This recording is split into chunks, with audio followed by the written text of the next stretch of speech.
The stars shined bright against the blackness of space as Captain Gregory Wells stood on the bridge of the Earth Alliance ship Venture. His mission was simple: explore the edge of the solar system. What he did not expect was to become the first human to meet aliens. It happened without warning. A large ship, unlike anything made by human hands, appeared in front of the Venture. Lights flashed across its surface in patterns that hurt the eyes. The crew froze at their stations.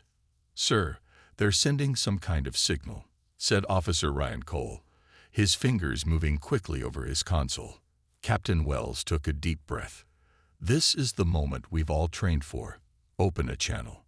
The alien ship beamed a small craft to the Venture. From it came 3 tall beings with blue skin and 4 arms each.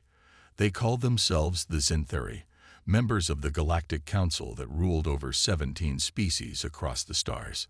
The aliens spoke perfect English, having learned it by scanning Earth's broadcasts. They did not smile. They did not offer friendship. Instead, they studied the humans like scientists might study bugs. High Counselor Xenfar, the leader of the group, was direct. "We have watched your kind for some time. Your wars, your weapons, your quick technological growth. The Council has made its decision." Captain Wells felt a chill run down his spine. "What decision?" "Humanity is banned from traveling beyond your solar system. Any ship that tries will be destroyed. You are too dangerous to join galactic society."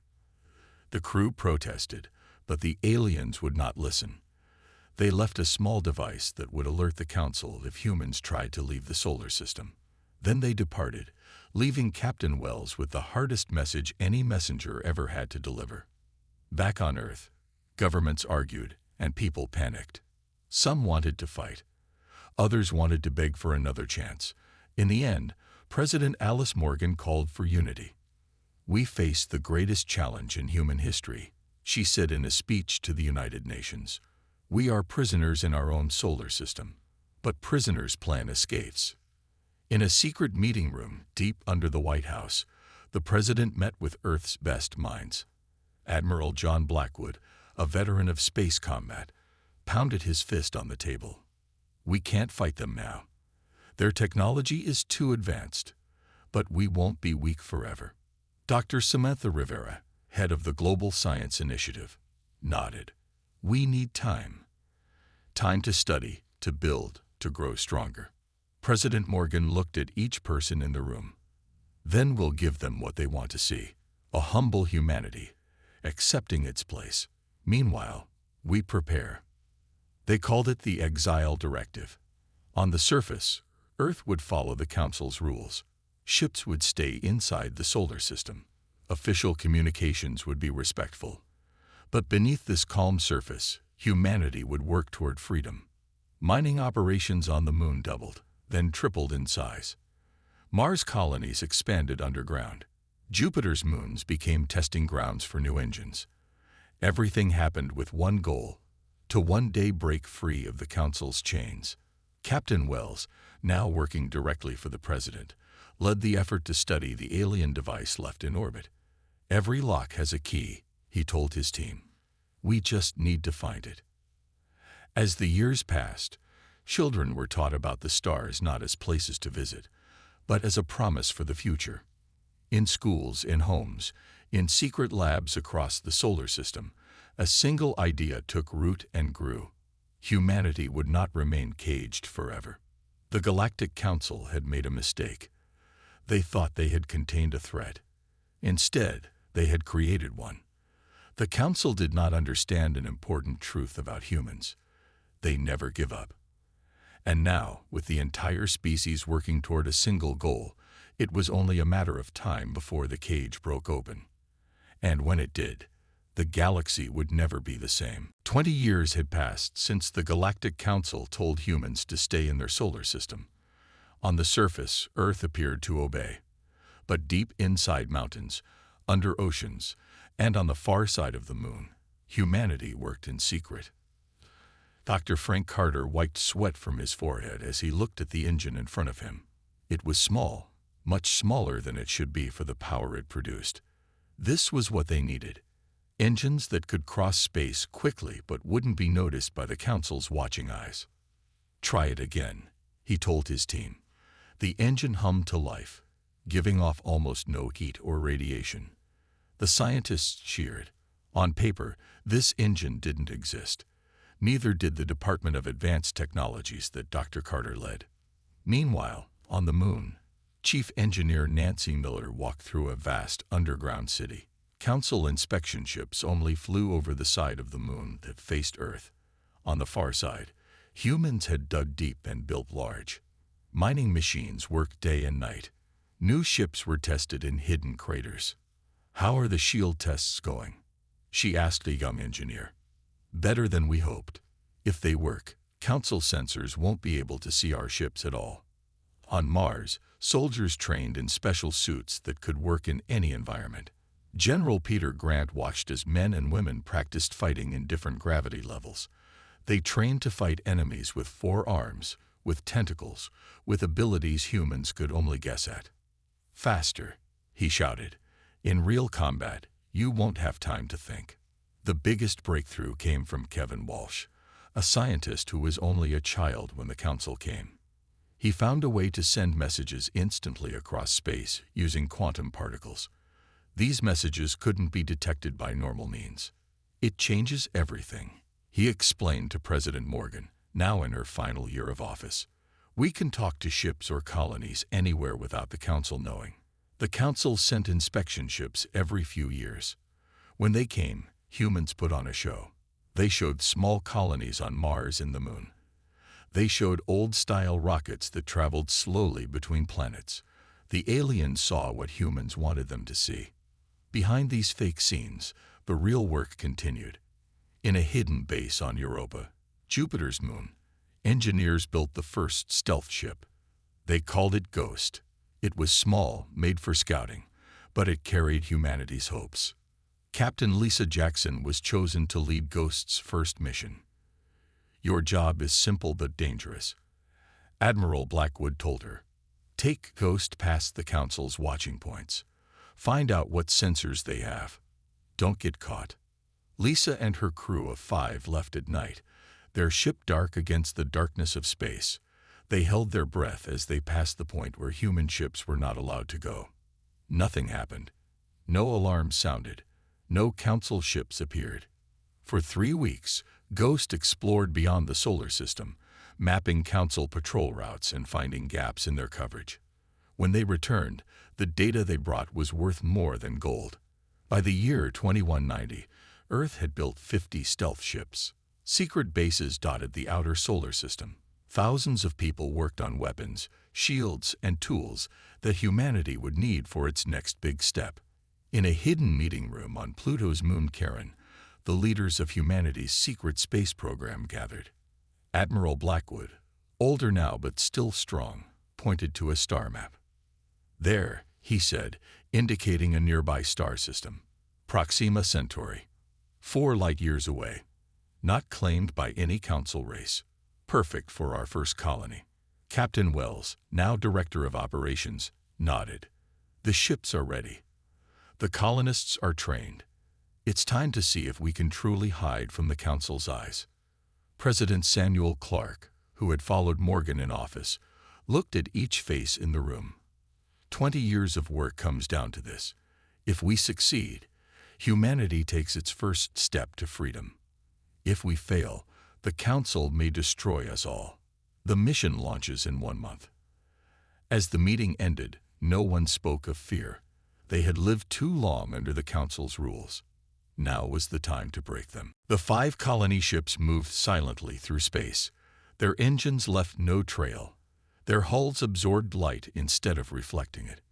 To any watching eyes, they were simply empty spots in the darkness between stars.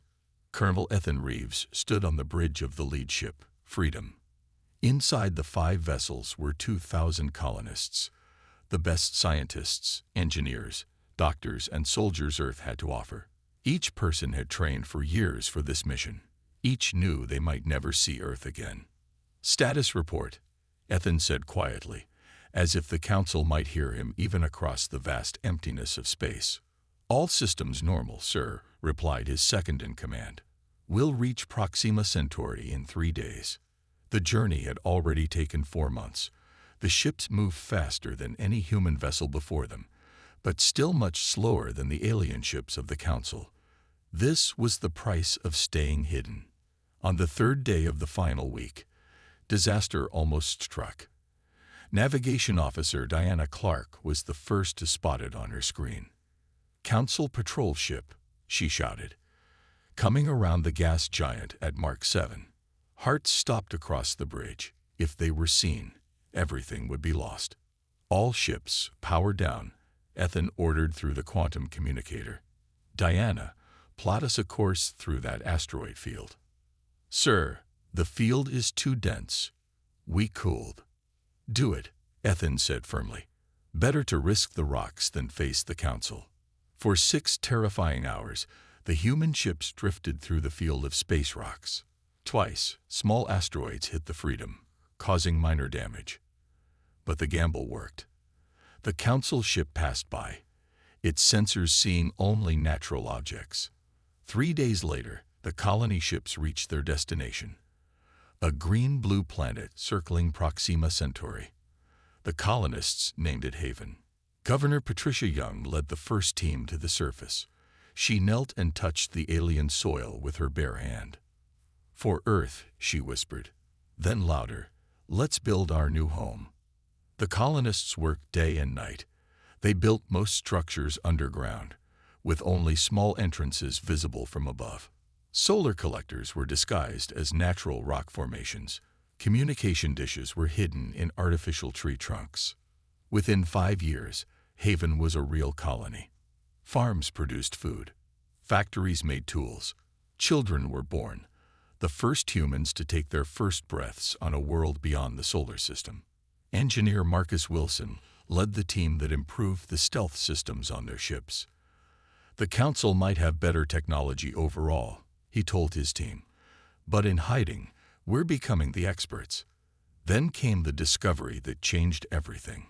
Geologist Helen Wright was mapping the mineral deposits in Haven's moon when her sensors picked up something strange. "I've never seen readings like these," she told Dr. Richard Jones, the colony's chief scientist. After weeks of study, they had their answer. The moon contained large amounts of an unknown element. They named it Prometheum, after the Titan from Earth mythology who gave fire to humans against the gods' wishes. Prometheum could store and amplify energy in ways that defied known physics. With it, ships could travel farther and faster while using less power. Weapons could hit harder. Shields could protect better. "This changes the game," Dr. Jones said during an emergency meeting with the colony leadership. "With Prometheum, we might actually have a chance against the Council someday." The meeting was interrupted by an alarm. A Council survey ship had entered the system. Governor Young acted quickly. Total blackout. No emissions, no transmissions. Everyone underground. For 3 tense days, the colony held its breath.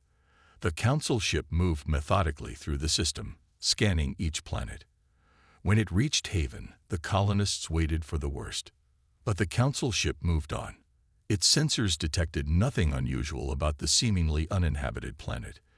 It completed its survey and jumped to the next star system. In the colony command center, cheers erupted. Humanity had done it. They had established their first foothold beyond the reach of the Council, hidden in plain sight. That night, Governor Young sent a quantum message back to Earth. "The nest is built. The eggs have hatched. The birds are ready to fly further." 50 years passed like a heartbeat in the story of a species, where once there was one hidden human colony, now 12 thrived among the stars.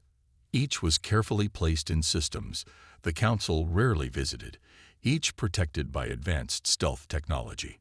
Fleet Admiral Laura Bennett looked out the window of Odyssey Station, humanity's hidden command center built inside a hollowed-out asteroid. Ships came and went below her, their hulls gleaming with the blue-green shine of Prometheum-enhanced engines. "Status report on the network," she asked her aide. "All colonies report normal operations, Admiral." Haven's shipyards just completed 3 more stealth transports. Novaterra's harvest was bigger than expected. Frontier's mines have found another prometium deposit. Laura nodded with satisfaction. What had begun as a desperate gamble had become a thriving network of worlds. Each colony had its special purpose. Haven built ships. Novaterra grew food. Frontier provided metals and minerals. And Liberty developed new weapons. Back on Earth, the Council's interest had faded over the decades. Their inspection ships came less often. They believed humans had accepted their prison. This made it easier for Earth to send resources and people to the colonies. Special ships left at night, using paths now well mapped to avoid Council patrols. The Department of Intelligence, led by Director Andrew Burke, made sure the Council remained in the dark. The Council thinks we're still playing with rockets while they zip between stars, Andrew often said. Let them keep thinking that. The biggest break came when scout ship Pathfinder, under Captain Eric Summers, found a damaged Council ship drifting in empty space. No life signs detected, reported Pathfinder's science officer. The crew must have abandoned ship. Captain Summers made a bold decision. Prepare boarding teams. We're taking that ship. For 3 weeks, Dr. Olivia Scott led a team that studied every inch of the alien vessel. They found star charts showing Council patrol routes, technical manuals for advanced systems, and data on the Council's current activities. This is worth more than all the prometium we found, Dr. Scott told Admiral Bennett when she delivered her report. But the greatest leap forward happened at Prometheus Research Station. Dr. Henry Parker had spent 20 years studying how prometium affected space itself. His team created something new, the Parker Drive. Normal, faster-than-light travel creates ripples in space that Council sensors can detect, Dr. Parker explained to military leaders. Our drive slips between those ripples. We can move faster than ever before, and they won't see a thing. With the Parker Drive, human ships could travel to distant stars in days instead of months. More colonies were established. More resources were gathered. More ships were built. And those ships were no longer just transports and scouts. At Hidden Forge, the shipyards orbiting Haven, the first true warships took shape. General Carol White oversaw their design. The Council races all have different fighting styles, she explained to ship captains during training. The Zinthari rely on size and power. The Makari prefer speed and numbers.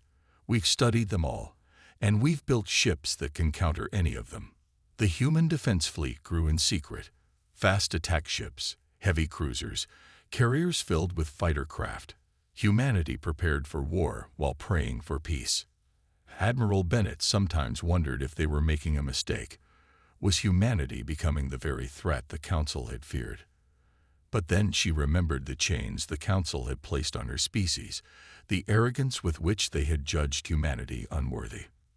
We're not building this fleet to conquer, she told the Colonial Council during their annual meeting. We're building it to ensure that no one, not the Council, not anyone, can ever cage us again. As the human network grew stronger, it pushed deeper into unexplored space.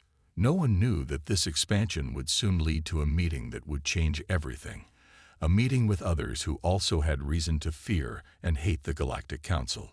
The stage was being set for humanity's next great leap. Captain Ryan Mitchell felt his heart race as the unknown ship approached.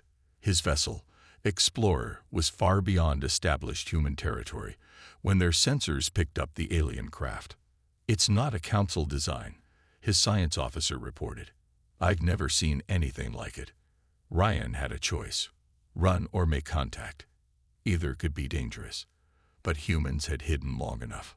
Open a channel, he ordered. The face that appeared on the screen looked almost like a cat, with pointed ears and amber eyes. The alien spoke in a musical language Ryan didn't understand. We come in peace, Ryan said, using the old phrase that had never been needed until now. To everyone's shock, the alien responded in perfect English. As do we. I am Commander Zira of the Nexari. We have been watching your ships for some time. You hide well from the Council, almost as well as we do. This began the most important meeting since humans first encountered the Council. The Nexari explained they were once part of the Galactic Council, but were forced out centuries ago when they opposed the Council's strict control over technology. They feared our innovations, Commander Zira explained, just as they fear yours. Word of the meeting reached Earth quickly. Ambassador Karen Wilson was sent to meet with Nexari leaders. After weeks of careful talks, she signed the first alliance treaty between humans and Nexari. This changes everything, she told Admiral Bennett. We're not alone in our fight anymore. The Nexari shared their knowledge of council races, politics, and military tactics. Humans shared their advances in stealth technology and their discoveries about Prometheum. Together, they were stronger than either had been alone. Through the Nexari, humanity learned about other species who opposed the Council. The Taurans were large beings with thick skin who had enhanced their bodies with mechanical parts. The Council called this unnatural and tried to force them to stop. When the Taurans refused, they were pushed to the edges of known space. The Elysians were even stranger to human eyes.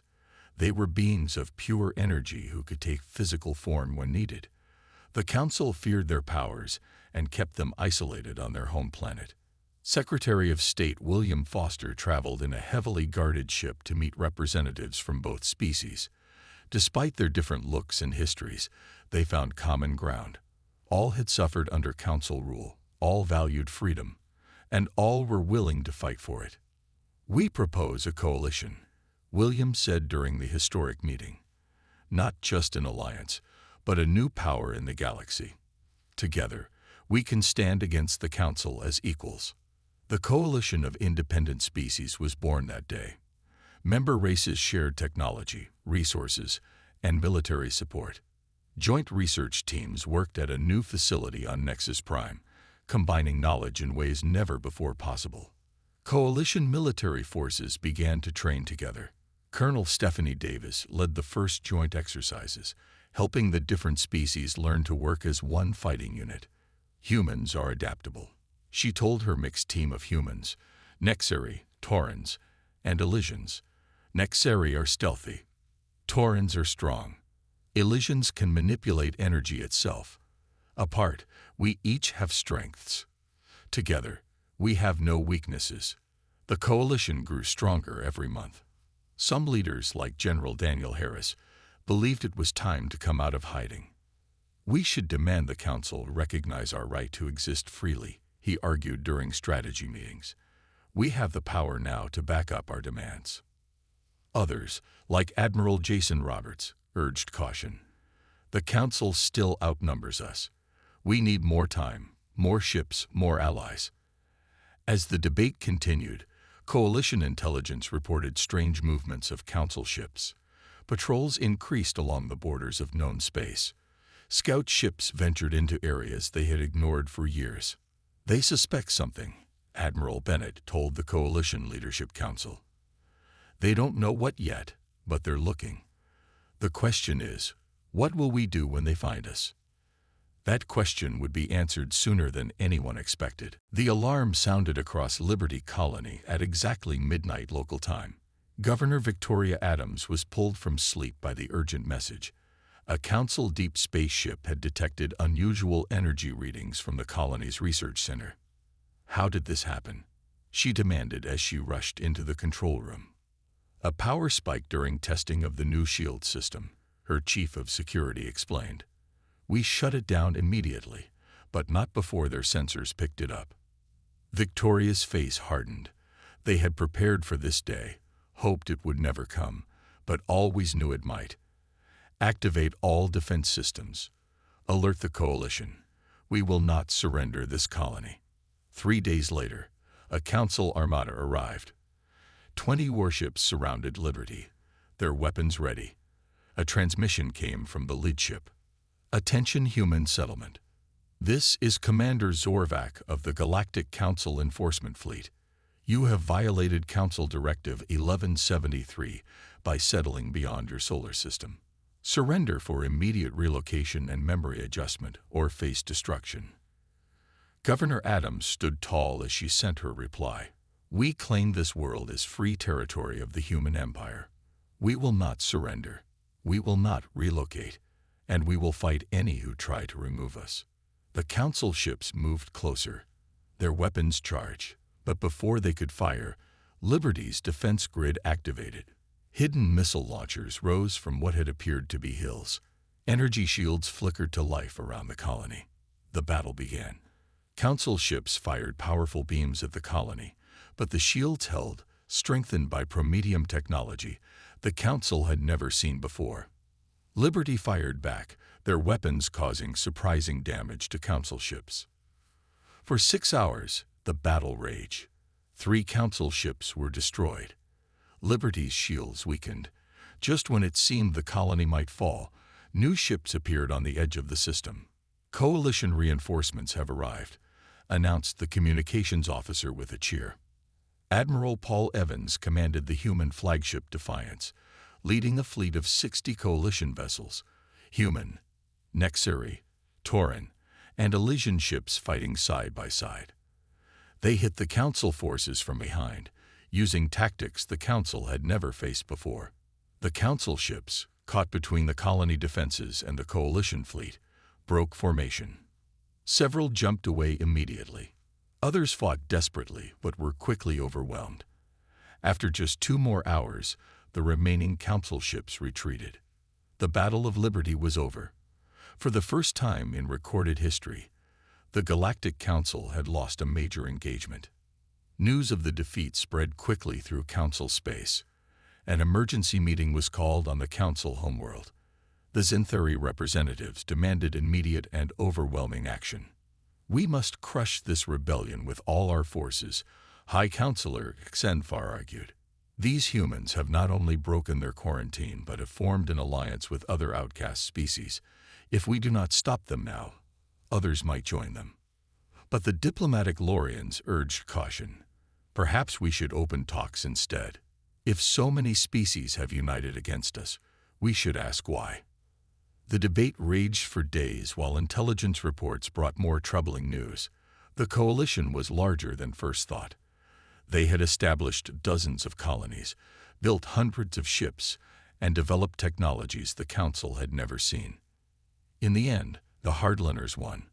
The Council voted to commit their grand fleet, over 500 warships, to crush the coalition once and for all. Supreme Admiral Zorvak was given command of this massive force. We will make an example of these humans and their allies, he vowed. After we are done, no one will dare challenge the Council again. As the Grand Fleet prepared for war, coalition forces worked frantically to evacuate vulnerable colonies and strengthen their defenses. What followed was called the 6-month War, a series of increasingly desperate battles as coalition ships fought to delay the Council advance. Despite being outnumbered, the coalition forces showed remarkable skill and coordination.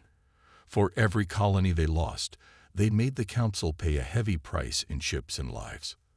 The final confrontation was coming, and both sides knew it would decide the fate of not just humanity, but the entire power structure of the galaxy. 5 years had passed since the first shots were fired at Liberty Colony. The war had reached a point where neither side could win a clear victory. The Council, once thought unbeatable, had lost hundreds of ships. The coalition, once hidden in shadow, now controlled nearly a third of known space. Admiral Stephen Miller stood on the bridge of the Justice, the largest warship humans had ever built. His fleet protected the border between coalition and Council space. Once a young officer who dreamed of exploration, he was now the commander of the human defense fleet, respected by allies and feared by enemies. Status report, he ordered as he studied the star map. All quiet along the border. Admiral, Council ships are keeping their distance. Stephen nodded. The fighting had stopped 3 months ago, when both sides agreed to peace talks. After years of bloodshed, everyone wanted an end to the war. On the diplomatic front, Ambassador Christine Taylor led the coalition team. She had spent months working to split the Council. Several smaller Council races had already switched sides, impressed by how well the coalition had fought and attracted by the greater freedoms they offered. The Lorians are ready to support our proposal, she told the Coalition Leadership Council via secure communication, and 2 other council races might follow their lead. The Xanthari are isolated now. President George Thompson nodded from his office on Earth. Once the center of human power, Earth was now just one important world among many in the human empire. He had been elected on a promise to end the war while protecting human independence. Push for full recognition, he told Christine. Nothing less is acceptable. We've earned our place among the stars. The final peace conference took place on a space station built in neutral territory. Representatives from all council and coalition races gathered there. High Counselor Xenfar, the same Xanthari who had announced humanity's quarantine nearly 2 centuries earlier, led the council delegation. For 3 tense weeks, they argued over borders, rights, and responsibilities. The council tried to limit human expansion. The coalition demanded equal standing. Twice, the talks nearly collapsed. In the end, it was a junior Lorian diplomat who found the solution. The Treaty of New Terra. It recognized the human empire and the coalition as sovereign entities with the same rights and powers as the Galactic Council.